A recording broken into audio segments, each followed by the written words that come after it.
Welcome to Behind the Scenes. I am your host, Hector Montalvo. This show is dedicated to asking tough questions for you, the viewers. We bring you their responses, and we let you decide. Joining us here today at our NCTV studios as we continue our coverage for the First Essex Senate seat, getting to know the candidates, Mr. Sam Meas. Mr. Meas, welcome to the show. Hector, thank you very much for the invitation to your show. Thank you.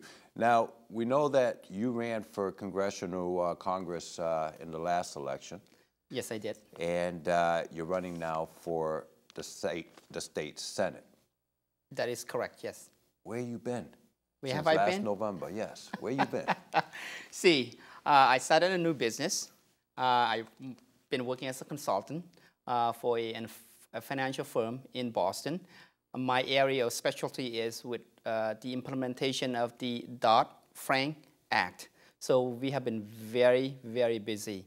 In addition to my professional work, I have also been doing a lot of volunteer work within the Asian American community, particularly with the community of Khmer Buddhist monk in Lo. We are trying to build a Buddhist temple as well as a cultural center whereby people can come in and take advantage of some of the services, cultural services, as well as educational services for, in Buddhism, as well as for, for the community of Cambodian American in Lo.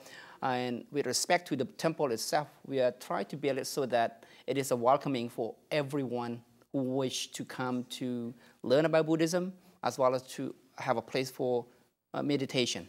Great. Yeah. Let me ask you, for those viewers that don't know who Sam Meas is, why don't you tell us, who is Sam Meas? Well, I came here to America from a war-ravaged country as an immigrant, as an orphan in 1986. I was subsequently adopted by an American family in Richmond, Virginia. I came here to this country with nothing but my bare hand. I was fortunate enough to be adopted by an American family, was given a good education. I went to Virginia Tech, and upon my graduation from Virginia Tech, I moved to New England.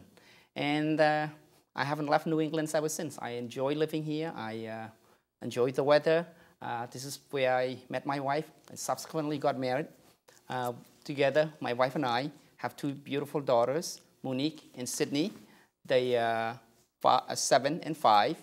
My wife came here also, is Cambodian American, came here as an immigrant directly to Austin, Brighton.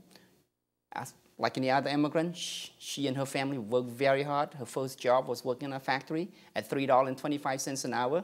My first job was working at a grocery store, pushing carts at a slightly higher rate at $4.25 at the time. So, from where I came from and to where I am today, I'm very grateful, profoundly grateful, in fact, to have come to America, to become American citizen, and to enjoy the freedom and liberty that this country has afforded us. Now, I like to always tell my daughters and, my friends and relatives, those who listen to me, I said, our success, my wife and I's success, represent the American dream. We are the American dream, that we can become anything you wanted to be here. There's so much opportunity here. You can become a lawyer, a dentist, an attorney. In my case, I become a successful professional in the financial services industry. We own a business, small business in Lynn. We bought our own home, all in a span of less than 30 years. So, and as a result of our success, of what we have accomplished, I want to make sure that that American dream that my wife and I have come to enjoy is protected and cherished, for generations of Americans to come. In order to do that, I'm successful now. I can sit back, relax, and enjoy my lifestyle, the American dream. Plenty of vacation time, sufficient resource to do so. But what I've come to discover is that, the more and more we look at it, our government has become more restrictive. A lot of freedom has been lost. The government has become wanting to become more or less dictatorial. They want to regulate more. For example, in the state of Massachusetts, we have a one-party system. I know what it's like to have lived through, experienced it, and survive a one-party system. I'm not saying that the current government of Massachusetts is like that of Pol Pot regime, who represented the killing field, presided over the killing fields of Cambodia. But anytime when we have one party who dominates the political system, and it's that power, that absolute power, permeates to almost every aspect of everybody's lives, is unhealthy for a democracy. America is supposed to be a democracy, and in order to have a democracy, we need to have a two-party system that is vibrant. Now, people have always asked me, would you be criticizing the type of government, the domination of one-party system, if the Republican Party were to be in power? And my answer has always been a resounding yes, because it's unhealthy, whether it's a Democratic Party or a Republican Party or an Indian party that has been in power for so long. Remember, the Democratic Party has been in power in this state since 1955. That's over 57 years of domination, absolute domination. And as a result, you have seen 3 speakers of the House in a row has been indicted and convicted of felony. Yeah? We have seen corruption in the probation department, and more indictments are coming down. They have expanded so many programs that the sole existence of those programs are intended to help those who are connected so that they can work off the public, of the taxpayers. It's unhealthy. We continue to tax more and more. In addition to income tax, sales tax, property tax, the state of Massachusetts, as of today, has over $101 billion in debts. The question I ask the people who are watching TV today, whether you're a Republican, Democrat, conservative, liberal, is this question: what have you gotten for $100 billion? On top of sales tax, income tax, and property tax. Remember, the state of Massachusetts does not have a standing army, does not have a standing navy, does not have a standing air force, does not have space station. It doesn't have any of those expenses. We don't even have a foreign policy program whereby the government gives free money to foreign countries. We don't. But how come the families, the working families of Massachusetts have a debt of $101 billion? That works out to be about $16,000 for every man and woman who are living in the state of Massachusetts. That has to stop. Our control spending has to stop. And the only way to bring down those our control payments, to rein them in, is to change the composition of our government. In the state of Massachusetts, there are 40 state senators, of which only 4 are Republicans. There are 160 state reps, of which only 33 are Republicans. That's not a democracy. The Republican Party, the minority party, has no voice in terms of bringing about the issue, talking about the issue. Now, don't get me wrong. I believe in paying taxes. I believe in that we should have a government, a government that is reasonable, that is needed by the people.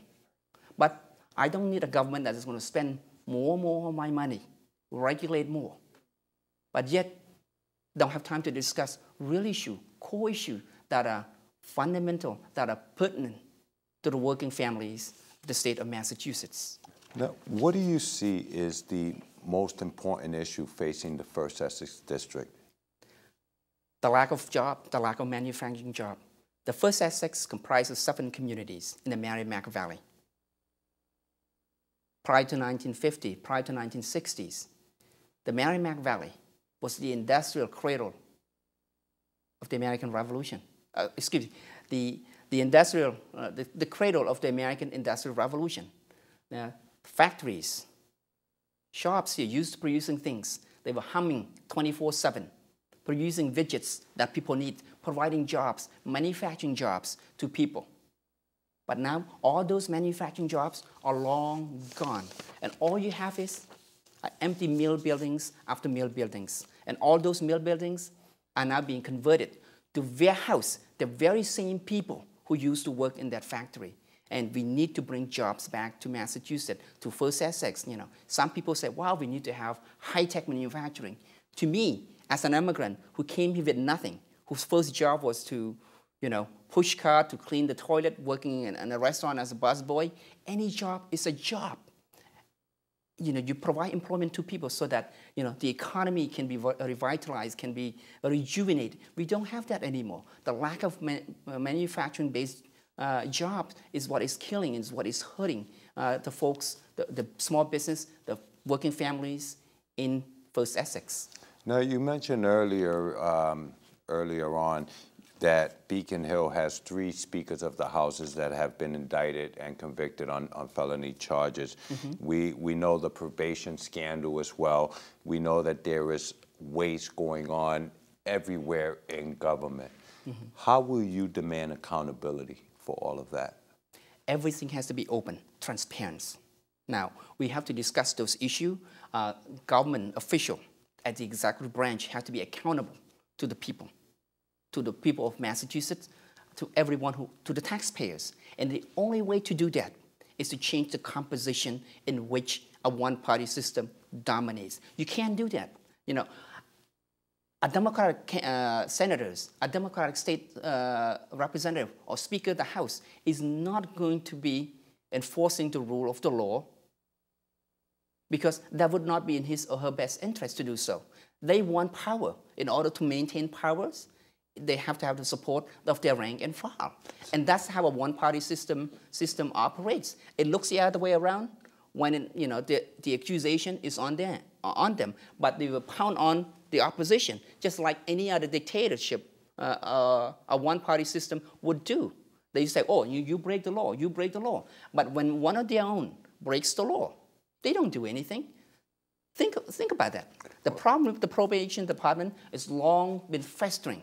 It's an issue.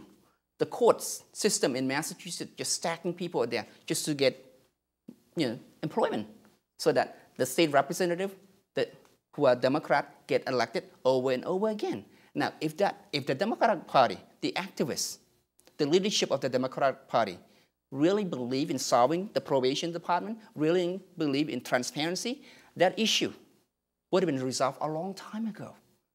Where has the state attorney general been all of this time? It takes the federal government to get involved in order for this issue to get indicted. Now, we know that there is corruption all over in politics and even in the State House. We mentioned favoritism as well, based on who you know in the probation scandal, hiring practices, and so on. Where I want to ask you is, do you think that legislation here in Massachusetts should apply to all legislators as well? Absolutely. How can you create a two-party system? Again, we go back to democracy. In a democratic process, in a Republican type of government, the people, the legislature, is supposed to represent the people. All laws that they pass should be applicable to them. But because we have a one-party system in Massachusetts for 57 years, every time they pass legislations, they shield themselves. They shield certain special interest group. They shield their friends and family members from being affected by those laws. So in order to bring transparency, I want to propose, perhaps a referendum, so that any time when the legislatures pass law, it is applicable to both chambers of the House as well as to the executive branch. It has to be, because I'm a firm believer in transparency. It cuts both ways. But when you have true transparency, government will be held accountable for their action. That we wouldn't have a lifelong career politician. What we have in Massachusetts is despicable. It troubles me, because you have politicians who have been elected to office years after years after years. They build into their pension. They pad their pension so that when they retire, they're making six-figure salary. Their benefit, health benefit, dental benefit, are all paid for by the taxpayers. That has to end. It has to reform. It cannot go on like that anymore. As a taxpayer of the Commonwealth of Massachusetts, I care deeply, because I enjoy living here. I believe that Massachusetts has a lot of potential. So, go ahead. Let me ask you this. Do you think here in Methuen, city solicitor was caught on a speed trap, but was not given a citation or warning? Under the proposal where all legislation applied to all elected officials, he should have gotten a ticket? Absolutely, absolutely. The same thing with the state trooper whose case was dismissed more or less, you know, found, I forget the technical legal term here, but somehow he wasn't found guilty for insufficiency of evidence. It was a continuous without a finding. Captain, yeah, a captain, a state trooper who have an open alcohol in his vehicle, who sped off and have the police officers chase him twice, and yet the judge in the court of Lynn did not find him guilty. I mean, that's horrendous. If you and I, an ordinary citizen like you and I, would be caught, we would be impounded, we would be in prison. You know, I would be tried and convicted. My license would have been suspended, revoked for so many years. I would have to pay so much fine, you know, to get to regain my license back to drive. And that's a two system. And that's because of the inherent corruption of a one-party system that has dominated the state of Massachusetts. That has to end, because the one-party system, just like any other, you know, totalitarian regime, in order for it to maintain its power, it has to be corrupt. It has to allow the people down in the bottom, you know, to benefit from it because they are their supporter. That's how they maintain their base.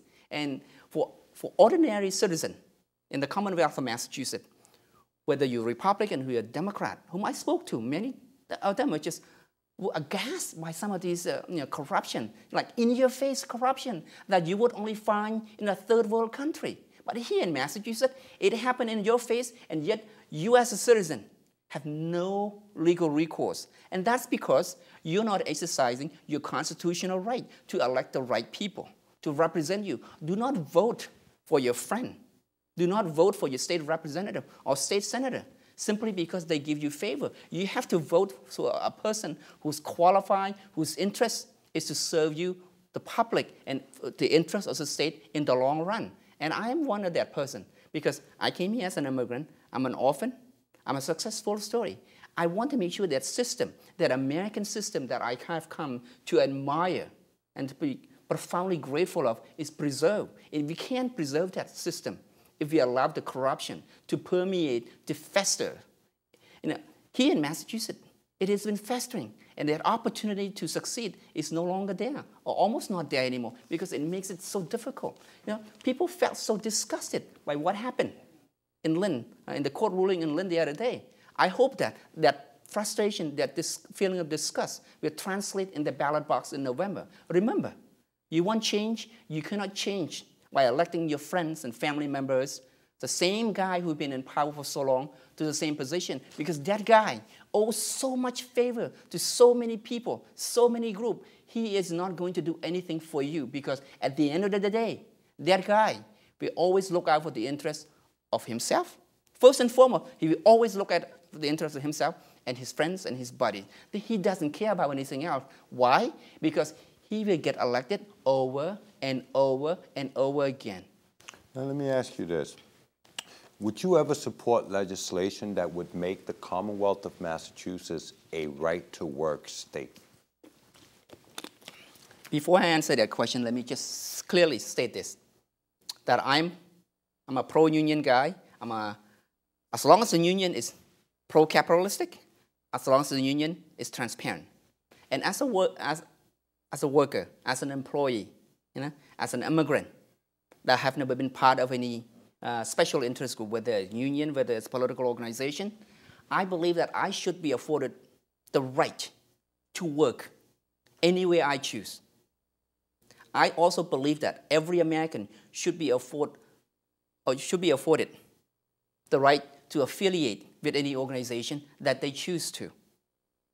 So, having said that, I also believe that union has its purpose, while at the same time, the other people who do not wish to be in the union but happen to work in the occupation that is unionized should not be forced to join the union.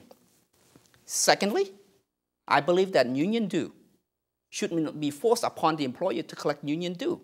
Simply because union is a private entity. It's not part of an organization running, making things, you know, for the benefit of their stakeholder, for the benefit of the consumer. You know, it should not be incumbent upon the employer or the state to collect union due for the union. Because why should the taxpayers, for example, in the case of a public employee union, be servicing the services for the union when that union will have always been, at least in the past, works against the interests of the taxpayer? So, you know, I support union. I think unions should have the right to exist. They form their own union. They should be competitive and compete for jobs that are available for anyone. I mean, it's America. It's a free society. Now, what would you do to help out the small business owners in border communities? Oh, absolutely. Thank you for asking that question. One of my campaign platforms is to roll back the sales tax and the income tax. In the border community with New Hampshire, the state of New Hampshire has zero sales tax, zero income tax. And as a result of the sales tax increase from the 5% to 6.25%, it hurts small business tremendously. It makes their business very anti-competitive, not very competitive.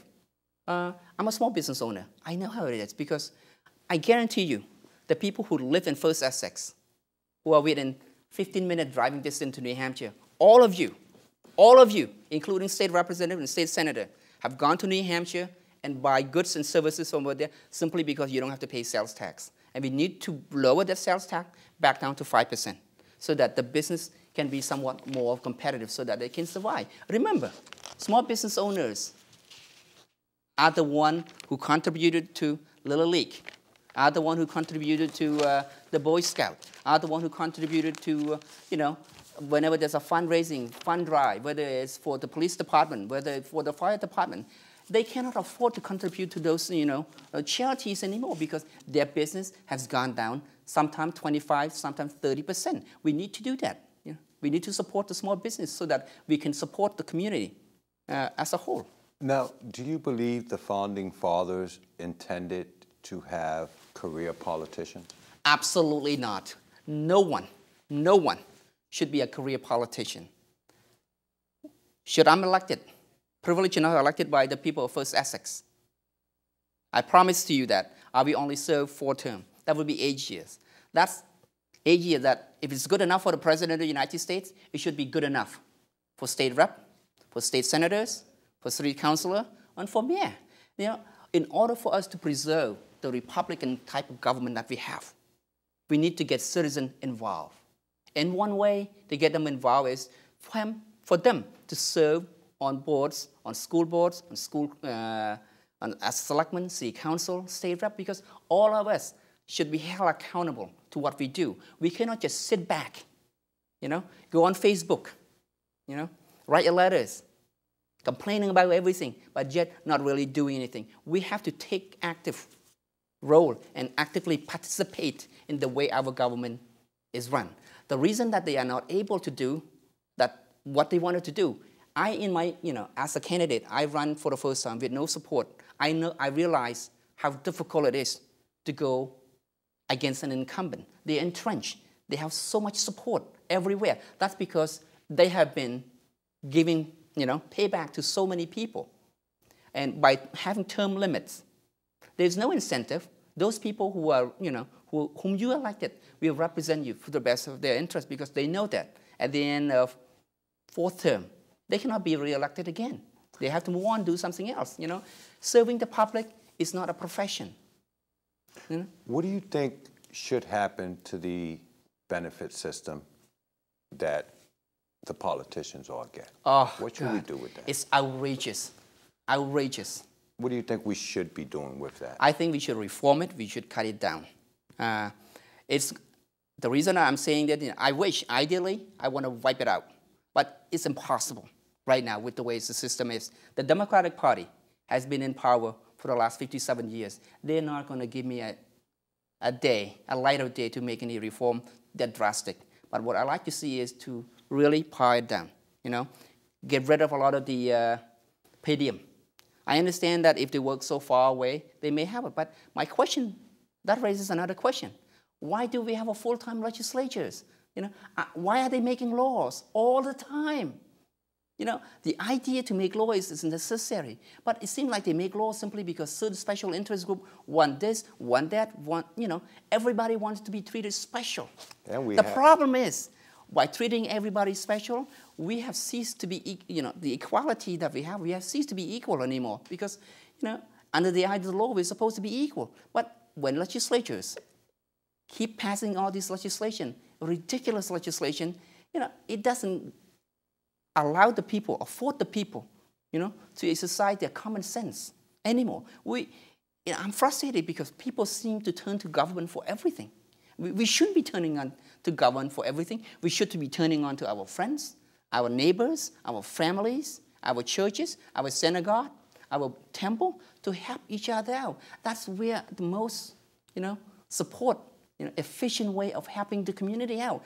Government is one of the most inefficient way of getting help because the bureaucrat who are in power cares about themselves, care about their next paycheck, cares about their next promotion, cares about their pension.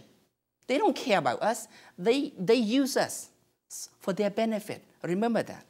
Well, we can go on for hours having these conversations in regards to government, but you are running for the First Essex Senate seat here in November, and I want to give you an opportunity to address this camera here and address the constituents who will be voting for you in November election. Thank you, Hector. I would like to ask for your support. I would like to ask for your contribution. I'm a businessman. I'm not a politician. I've never been one. I've never be a politician.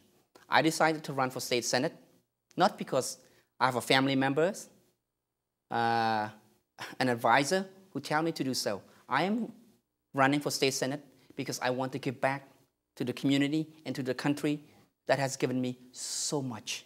I am the American dream. I have proven to people that you can come here to this country with nothing but bare hand and be successful. And in order for that American dream to be preserved and cherished for generations of Americans to come, we need to limit the size of government. We got to do it gradually. In Massachusetts, you cannot change things overnight. A one-party system is unhealthy for any democracy. A one-party system that has been dominated by the Democratic Party has been, counterproductive to our well-being. We have more regulations, more taxes. It has destroyed the fabric of who we are. It has allowed us, or it encouraged us to be more dependent on government. We have to seize that. And if any of the constituents in the First Essex wants to help you out, reach out to you, is there a Facebook page, a phone number that they contact? How do they go about doing it? Sure, they can go and to my website, www.teammeas.com. It's www.teammeas.com. And you can go to the Facebook page, Sam S. Meas. That would be my Facebook page number. Well, we appreciate it, and we thank you for coming in on a national award-winning show here. We also did have the American Dream. We thank you for coming in. Want to thank you at home for watching. You've been watching Behind the Scenes. Join us next time as we go behind the scenes to ask the tough questions, bring you their responses, and we let you decide. Thank you for joining us. Thank you.